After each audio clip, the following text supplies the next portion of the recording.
Hello friends, welcome to my channel. Rita Chatterjee লেনা beauty salon and spa tips and টিপসের তরফ থেকে আপনাদের কাছে উপস্থিত। আশা করি সকলে ভালো আছেন। আমিও খুব ভালো আছি। কারণ খুব ভালো কেন বলছি, যে এনজয় করছি, সামারটাকে এনজয় করছি। গরম তো পড়বেই, এটাকে নিয়ে আমরা যদি বেশি টেনশন করি তাহলে কিন্তু আরও গরম আমাদের বেশি লাগতে থাকবে। সেই জন্য সকলকেই বলছি এটাকে এনজয় করুন। কারণ আমাদের ম্যাক্সিমামই কিন্তু সামারটাই আমাদের কাছে কিন্তু আসে। আমরা খুব কম সময় পাই, আমরা শীতের এনজয়টা আমরা কম করতে পারি, কারণ টাইমটা খুব শর্ট আমাদের দিয়েছে। বেশিরভাগটাই কিন্তু গরমের মধ্যে থাকি, তাই না? তো আজকে যে ভিডিওটি আমি করতে যাচ্ছি সেটা হচ্ছে খুব চটজলদি, যে মানে অনেকেই আছে বেশি মানে ব্রাইটনিং, গ্লো, এগুলোর ডিমান্ড। তো এগুলোর জন্য আমি কিন্তু আজকে একটা ভিডিও করতে চলেছি।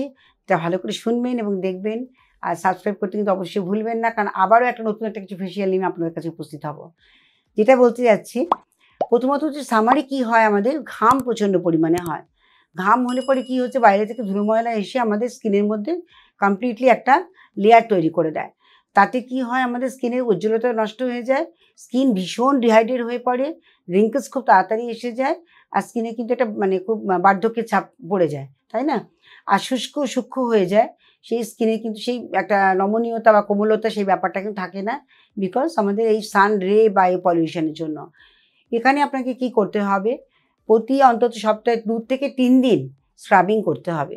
স্ক্রাবিং কেন করতে বলছি, যে ডেড স্কিনগুলো জমে যাচ্ছে সেগুলোকে যদি এক্সফলিয়েট না করি তাহলে কিন্তু আমাদের স্কিনের সেই উজ্জ্বলতা আমরা ফিরে পাবো না। যেই গ্লো বা ব্রাইটনিংয়ের আপনাদের ডিমান্ড রয়েছে সেটা করবার জন্য প্রত্যেকের উচিত সামারে কিন্তু স্ক্রাবিংটাকে বাড়িয়ে দেওয়া। কারণ বডি স্ক্রাব আমরা যত করব বা ফেস স্ক্রাব করব তত কিন্তু আমাদের ডেড স্কিনগুলো ক্লিন হবে। শুধু অ্যাকনে পিম্পল স্কিনে কিছু কিছু জায়গা ছেড়ে দিয়ে বাকি সকলে কিন্তু স্ক্রাবিংটা করবেন। সপ্তাহে 2 থেকে 3 দিন করুন স্ক্রাবিংটা। আমি স্ক্রাবিংয়ের কথা কেন বললাম, স্ক্রাবিংটা করলে পরে যখন ডেড স্কিনগুলো চলে যায় তখন নিউ সেলসগুলো সেখান থেকে হতে থাকে। এই নিউ সেলস আসা মানে হচ্ছে আমাদের স্কিনটা তো একটা মানে তরতাজা হয়ে যায়, আর সেখানে গ্লোটা কিন্তু আসতে থাকে। সেই কারণেই বলা এক্সফলিয়েট করা। এবার কীভাবে ঘরোয়া একটা আমি স্ক্রাবিংয়ের কথা বলি যেটা আপনাদের কাজে লাগবে। যেমন ধরুন, আপনারা কি করবেন, সবথেকে ভালো হচ্ছে রাইস ফ্লাওয়ার, মানে হচ্ছে চালের গুঁড়ো। চালের গুঁড়ো আপনারা কি করবেন, চালটাকে বা গোবিন্দভোগ চালের বেশি ভালো হয়, সেটা আপনারা গুঁড়ো করবেন, করে একটা মিক্সিতে গুঁড়ো করে একটা কন্টেনারে রেখে দেবেন। ওটা ধরুন টেবিল চামচে 1 চামচ নিলেন, গ্রাউন্ড ফ্লাওয়ার নিলেন, রাইস ফ্লাওয়ার সরি। তার সঙ্গে আপনি টক দই, মানে চালের গুঁড়োর সঙ্গে টক দই মিক্স করবেন খুব ভালো করে। যদি 2 চামচ টক দই হয় টেবিল স্পুনের, আর তার সঙ্গে কিন্তু আপনাকে 2 চামচের মতো গ্রাউন্ড ফ্লাওয়ার নিতে হবে। এটা ভালো করে মিক্স করলে একটু টাইট মতো হয়, ফুলতে থাকবে। তখন আপনি ওখানে তার মধ্যে মধু দেবেন আর টমেটোটা কিন্তু ভীষণ ভালো একটা ন্যাচারাল ব্লিচিংয়ের কাজ করে। একদম ন্যাচারাল ব্লিচ হিসেবে আমরা কিন্তু হোম রেমেডি হিসেবে দিয়ে থাকি। আর আপনি বাইরে গেলেন কখনো, সেখান থেকে রোদে পুড়ে এলেন, টমেটোটাকে জাস্ট মানে পিস করে কেটে স্লাইস করে কেটে নিয়ে মুখে আপনি ঘষে পেলেন ডিরেক্ট, তাতে দেখবেন আপনার ময়লাটা পুরো কেটে গেছে। ফেস ওয়াশ দিয়ে ক্লিন করার পরে ওটাকে ঘষে নেবেন। মানে হোম ব্লিচ হিসেবে আমরা টমেটোকে কিন্তু পারফেক্ট মনে করি। আর এটা কী করে, পোর্সগুলোকে ক্লোজ করে।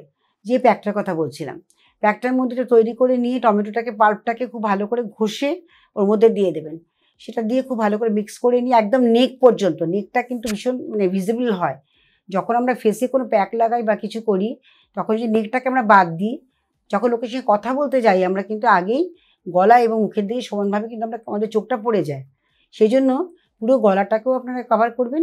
আর প্যাকটা যখন লাগাচ্ছেন ফেসেও লাগাবেন, লাগিয়ে 15 মিনিট রাখবেন, তারপরে রেখে হালকা করে মাসাজ করে ধুয়ে ফেলবেন। এটা আপনারা বডিতেও করতে পারেন, ভীষণ ভালো উপটানের কাজ করে। মানে আমাদের চালের গুঁড়োর সঙ্গে যদি তোমরা দই দিয়ে ফেটিয়ে নিয়ে আর একটু হলুদ গুঁড়ো, টমেটো পাল্প সেগুলো দিয়ে যদি একটা প্যাক তৈরি করে লাগাই, তাহলে কিন্তু আমাদের বডিতেও খুব ভালো কাজ করে। এক্সফলিয়েশন হচ্ছে, সঙ্গে তার সঙ্গে আপনার একটা প্যাকেরও কাজ করছে, দুটো কাজই করছে। এটা কিন্তু অবশ্যই করবেন, কারণ টমেটোকে অনেকভাবে আমরা ইউজ করতে পারি। টমেটোটাকে আমরা গ্রেট করে নিয়ে একটা কটনের মধ্যে যদি জুস হিসেবে রেখে সেটা চোখের ওপর লাগিয়ে রাখতে পারি 5 থেকে 10 মিনিট ম্যাক্সিমাম, রেখে তারপর ওটাকে আলতো করে তুলে নিই, ঠান্ডা জল দিয়ে ধুয়ে ফেলে হালকা কোনো ময়েশ্চারাইজার লাগিয়ে নেবেন চোখের চারপাশটা, বা অ্যালোভেরা জেল লাগিয়ে নেবেন। এটা করলে চোখে আন্ডার আই ডার্ক সার্কেলটাও ক্লিন হয়ে যায়।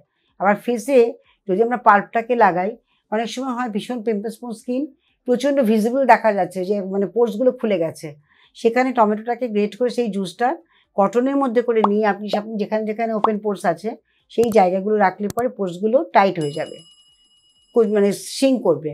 এটা কিন্তু দুর্দান্ত কাজ করে। তো এটাও আপনারা করতে পারেন। টমেটোর অনেক জুড়ি নেই, প্রচুর ভালো কাজ করে আমাদের হোম ব্লিচ, এক কথায় আমি বারবার বলছি, কারণ এটা আমি ভীষণ প্রেফার করি। টমেটো যেমন খেতে হয়, খেলেও উপকারে লাগছে, ঠিক তেমনি কিন্তু আমাদের এক্সটার্নাল এতেও কিন্তু ভীষণভাবে এফেক্ট দিচ্ছে। তো এই ফেসিয়ালটা কিন্তু আপনারা, ফেসিয়াল বা ফেস মাস্কটা কিন্তু আপনারা লাগাতে পারেন। ভালো করে প্রপারলি ক্লিনিং করবেন, রেগুলার বেসিসে দিনে 2 বার করে করা উচিত। একবার স্নানের সময় করছেন, একবার রাতে ফিরে এসে আপনি করছেন। ক্লিনিং 2 বার করে সকলেই করা উচিত সামারে। তারপরে করবেন এক্সফলিয়েশন, সেটা টমেটো পাল্পও লাগাতে পারেন। ব্লিচিংয়ের কাজ করছে বললাম এক কথায়, ডেড স্কিন রিমুভ করে দেবে। এটা করবেন, কিন্তু পোর্সগুলোকে ক্লোজ করবে। একটা প্লাস একটা পয়েন্ট রয়েছে, প্লাস পয়েন্ট হচ্ছে ওটাই। আর তারপরে আপনার করে ক্লিন করার পরে হালকা কোনো ময়েশ্চারাইজার লাগিয়ে নেবেন। কারণ ব্লিচ, যে কোনো ব্লিচ আমরা যখন ইউজ করি তখন স্কিনে কি একটা ড্রাইনেস দেখা, যখন ওয়াশ করে ফেলবেন দেখবেন টান ধরছে। সেই টান ব্যাপারটা যেন না থাকে সেজন্য হালকা আমাদের কোনো ময়েশ্চারাইজার এই সময় লাগাতে হবে। আর যাদের পিম্পল স্পন স্কিন তাদের ক্ষেত্রে বলবো অ্যালোভেরা জেল আপনারা একটু লাগাবেন। সঙ্গে কিন্তু অবশ্যই আমি বলবো নিম পাতা ফুটিয়ে জল করে একটা বটলের মধ্যে রাখবেন, আর তার মধ্যে একটু অ্যালোভেরা জেল মিক্স করে ঝাঁকিয়ে রেখে দেবেন। এটা আপনাকে অ্যাস্ট্রিনজেন্টের কাজ করবে, খুব প্রপার অ্যাস্ট্রিনজেন্টের কাজ করবে। তা নিম পাতা ফোটানো জল আমাদের যেমন উপকার দিচ্ছে, যে কোনো ব্যাকটেরিয়াকে ডিস্ট্রয় করে, শরীর সুস্থ রাখতে সাহায্য করে, খেলে উপকার দেয়, ঠিক তেমনি পাশাপাশি আমাদের নিম পাতা কিন্তু অ্যাস্ট্রিনজেন্টের প্রপার্টি প্রচুর পরিমাণে আছে, সেটা কিন্তু কাজ করে। তো এটা আপনারা বটলে ফুটিয়ে নিয়ে তার মধ্যে কিন্তু অ্যালোভেরা জেল দিয়ে পিম্পলসের ট্রিটমেন্ট করতে পারেন, এটাই। আর যাদের মনে হচ্ছে যে টমেটো নিয়ে আমরা মানে ফেস মাস্ক তো করতেই পারি, হেয়ারে কি লাগাতে পারি, অনেকে প্রশ্ন করে আমাকে, আমি সেখানেও কিন্তু আপনারা এটা করতে পারেন। কারণ টমেটোর সঙ্গে জবা পাতা, টমেটো, এই দুটো, টমেটোটাকে গ্রেট করে নিলেন, জুসটাকে বের করে নিলেন, সেখানে কিন্তু ওই ওপরে যে ছালগুলো ওগুলো তুলে ফেলতে হবে, ছেঁকে নিতে হবে, নিয়ে জুসটাকে বের করে নিলেন, আর তার সঙ্গে আপনি অ্যালোভেরা মিক্স করবেন, করে খুব ভালো করে ওটাকে করে নিয়ে এবার আপনাকে টাইটনিংয়ের জন্য বেসন দিতে হবে। বেসন দিয়ে অ্যালোভেরা জেল আর আপনার টমেটো পাল্প, এই 3টে মিক্স করুন, করে একটু তার সঙ্গে জল, পরিমাণ মতো জল লাগলে জল দেবেন, দিয়ে একদম হেনার মতো করে পুরো চুলে আপনি লাগান, সেকশন বাই সেকশন করে, আর পুরো নট করে রেখে দেবেন কিন্তু আধ ঘন্টা। তারপর ওটাকে ভালো করে রিন্স করবেন আর শ্যাম্পু করে নেবেন। শ্যাম্পু করে সেই চুলটাকে কিন্তু আবার মানে কন্ডিশনে লাগাতে হয়। যদি আপনি জবা পাতা দেন ওর মধ্যে, তাহলে কিন্তু কন্ডিশনিং এজেন্টটাও পেয়ে যাবেন। জবা পাতা 8 থেকে 10টা খুব ভালো করে মিক্স করে নেবেন, একটু হরহরে মতো হবে, কিন্তু ওটা যখন চুলে আপনি লাগিয়ে ক্লিন করবেন, ওটা শাইন দিচ্ছে, সিল্কি শাইনি হবে, ভীষণ ভালো কাজ করে। জবা ফুল যেমন হেয়ার রিগ্রোথ করতে সাহায্য করে, আর জবা পাতা তেমনি ময়েশ্চারাইজিংয়ের কাজ করে। তো এটা আপনারা কিন্তু করতেই পারেন বাড়িতে বসে। আর টমেটো পাল্পটাকে এইভাবে আপনারা হেয়ার মাস্কও ইউজ করতে পারেন, এতেও কিন্তু উপকার পাবেন। সেই জন্য বলছি, যারা যারা ভাবছেন যে টমেটোটাকে আমাদের একটা মানে কি বলবো, স্পেশাল কেয়ারের জন্য আমাদের কাজে লাগানো দরকার, তারা স্কিনে এবং হেয়ারে অবশ্যই টমেটো পাল্পটাকে ইউজ করবেন। আর টমেটো খেতেও কিন্তু ভুলবেন না, কারণ স্যালাড খাওয়াটা কিন্তু মাস্ট, স্যালাড খেতেই হবে প্রতিদিন, একটা স্যালাড একটা রুটিনের মধ্যে রেখে দেবেন আপনারা। এখন বডিকে হাইড্রেট করার জন্য আমরা এই সময় আমি বারবার বলি যে বেশি করে আপনারা হাইড্রেশনটাকে করার জন্য ফ্রুটস খান।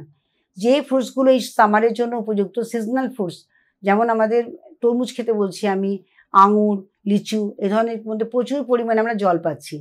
এই জলটা আমাদের বডিতে ভীষণ প্রয়োজন এই সময়তে। আর জল কিন্তু 3 থেকে 3.5 লিটার মিনিমাম, যারা ঘরে রয়েছেন, যারা বাইরে ঘুরে বেড়াচ্ছেন, 4 থেকে 4.5 লিটার জল আপনারা রেগুলার খাবেন। এতে করে কিন্তু আপনাদের বডি অনেক হালকা থাকবে এবং বডি টক্সিনও রিলিজ হয়ে যাবে। আমার মনে হয় এই ভিডিওটি কিন্তু অনেকের কাজে লাগবে, কারণ টমেটোকে আমরা কিন্তু গুরুত্ব দিই না, বুঝি না কোথায় কী অ্যাপ্লাই করবো। যার জন্যই আজকে আমি স্পেশালি টমেটো ফেসিয়াল মাস্ক, ওটা টমেটো দিয়ে কী করে খুব তাড়াতাড়ি ব্রাইটনিং করা যায় স্কিনকে, সেই ভিডিওটি করলাম। ভালো করে শুনবেন এবং ইউজ করবেন, আর পরে আমাদের ফিডব্যাক দিতে কিন্তু ভুলবেন না। যদি ভিডিও ভালো লেগে থাকে অবশ্যই সাবস্ক্রাইব করবেন। ভালো থাকবেন, সুস্থ থাকবেন, সুন্দর থাকবেন। আবার দেখা হবে নেক্সট ভিডিওতে। নমস্কার।